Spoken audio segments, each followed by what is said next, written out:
My parents sold my grandfather's house. Behind my back, the last summer before my grandfather died, we ate peaches on the porch every evening. He'd slice them with his pocket knife, pass me the sweetest pieces, and point toward the maple. "You keep this place breathing," he'd say. "Houses die when nobody talks to them." I laughed then, but I kept the words like seeds. After the funeral, the house felt louder, not quieter. Floorboards popped when the sun shifted. The screen door sang its crooked hinge. The attic fan droned. I started biking over after school, unlocking the side door with the brass key and making a round like a night watchman. I opened windows, wiped counters, ran the taps. I told myself I was preventing rot. Really, I was answering him. My parents didn't forbid it. They were busy with my younger brother Ryan's baseball and their second jobs. When they mentioned the house, it was in size. "Taxes," Dad muttered. Mom kept a folder of bills on the microwave. I'd watch her shuffle through it like a gambler looking for a lucky card. I learned repairs by YouTube and stubbornness. I reglazed a cracked window, patched plaster, coaxed the boiler back to life by bleeding radiators in order. I liked the feel of the valve key, the hiss and warmth that followed. It felt like stewardship. The first argument came when I asked to put the gas bill in my name. I was 19, working at a grocery store and taking classes at community college. "I'll cover it," I said. Dad snorted. "You think that makes you a homeowner? Don't be ridiculous."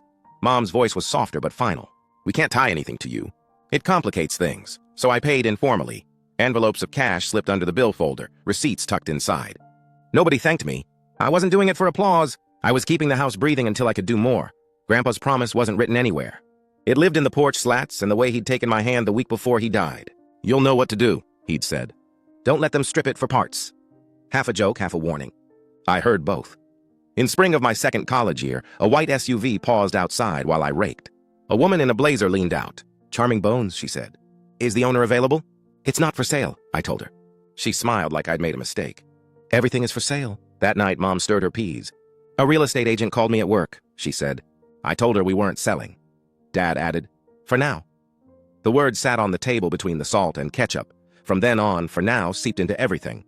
The roof needed more than patches. Porch posts were sinking. Insurance wanted wiring updates. I priced materials, made lists, showed Dad that a jack post and sistering could stabilize the porch. He waved me off. A weekend fix on a 50-year problem? Grow up. I saved harder. I took extra shifts and shadowed a contractor on Saturdays just to learn. In my notebook, I sketched Grandpa's floor plan, labeling joists and runs like veins. When I told Mom I planned to apply for a rehab grant, she brushed my cheek. "You're sweet," she said, like sweetness and seriousness couldn't live in the same person. "But these things take signatures. Your father and I have to decide." I didn't know they already had. I found out by accident. I came home early to grab my work shoes. Voices drifted from the living room, my parents and a man I didn't recognize. Papers rustled. A pen clicked. The man said, "Inspection contingency is standard." Dad said, "We won't do repairs."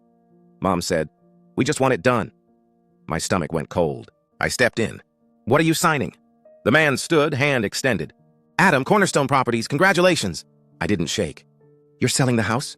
Mom's voice went syrupy. "We talked about this." We hadn't. We had talked around it, as if my weekends and lists were a hobby, not a plan. I drove straight to the house. The porch boards thunked a tired rhythm. A draft ran the hall like a sigh. In the kitchen, I pressed my forehead to the cool tile and cried the way I hadn't since I was 10. When I stopped, the late light had turned the pantry door to bronze. I took out Grandpa's coffee mug and washed it like a small act of protection. The weeks before closing were a fever. I cataloged hinges and cracks, labeled boxes in tidy block letters even if the new owners would toss them. Each evening, I sat on the porch at sunset and told the house about the day, so it would keep hearing a voice. At home, silence hardened into policy. Dad spoke to me like a contractor he disliked. "Closing is Friday at 9. Don't be there." Mom tried soft. "We'll all be happier when it's settled." Ryan kept his head down. When I cornered him, he whispered, "I need the tuition." I wanted to snap that he could take loans, work, transfer. Instead, I said, "I know," and hated the taste. The night before closing, I wrote a letter to the buyers. Tips about the sticky basement light, the outside spigot that froze, the window that caught morning air. I left it under a magnet on the fridge next to a faded photo of me and Grandpa in matching caps after middle school. Then I took the photo.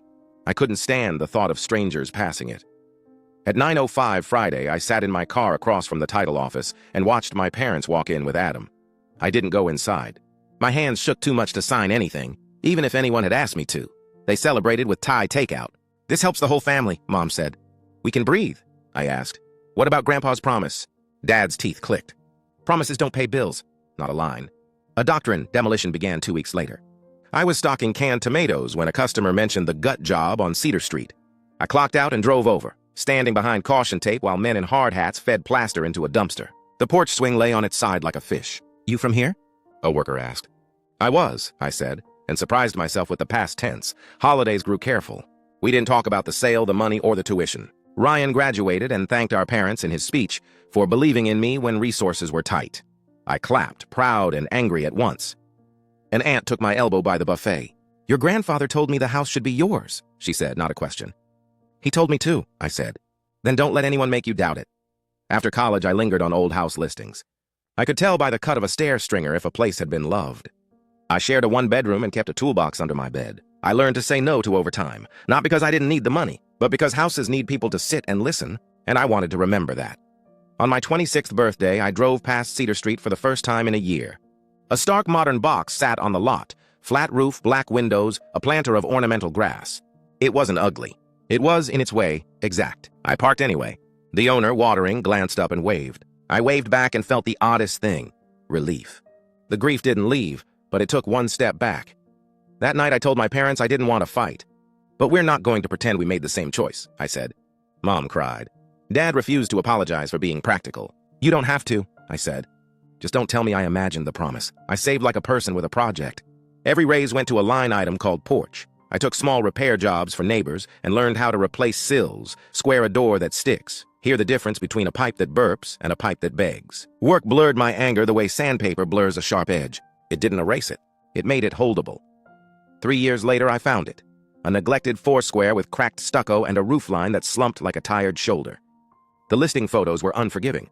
The price was barely within reach if everything broke right. I toured it and felt the floor flex. The smell was mold and old coffee, but beneath that, something like cedar. "It needs everything," the agent said gently. "I know," I said. I signed on a Tuesday in March. When the keys hit my palm, they were warm, as if someone had been holding them for me on the other side of a long door. The first night I sat on the floor with a camp lantern and a thermos of soup and called Ryan. "Come by this weekend," I said. "Bring gloves," he laughed. "You sure you don't want a modern condo?" "Absolutely not. I didn't invite my parents right away. Not out of spite, out of caution. When I did, I asked them to meet me on the porch and to listen, not problem solve. They stood under the eaves while I walked them through the plan. Jack the porch a hair, rebuild the stairs, sister the joists where beetles feasted, rewire room by room, leave the ripples in the old glass because ripples are how sunlight remembers its water. Dad kept his hands in his pockets. Mom touched a cracked window frame and nodded, eyes wet.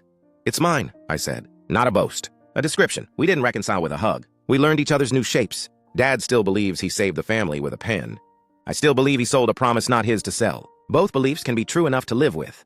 On the day I hung a porch swing, I brought the pocket knife Grandpa used on peaches. I set it on the rail like a relic and ate a peach so ripe it ran down my wrist. I cut thin slices and set one on the chain bracket, one on the top step, and one on the windowsill, a private offering to wood and air and time.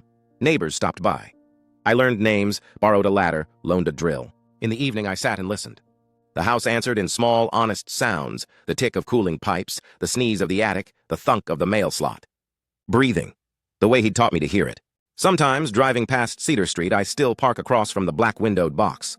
I don't imagine trading it back. I turn the knife in my hand and think about how many ways there are to miss someone. Then I go home to my imperfect rooms and check the porch posts with a level, the way a person checks a pulse, not to prove life, but to keep faith with it.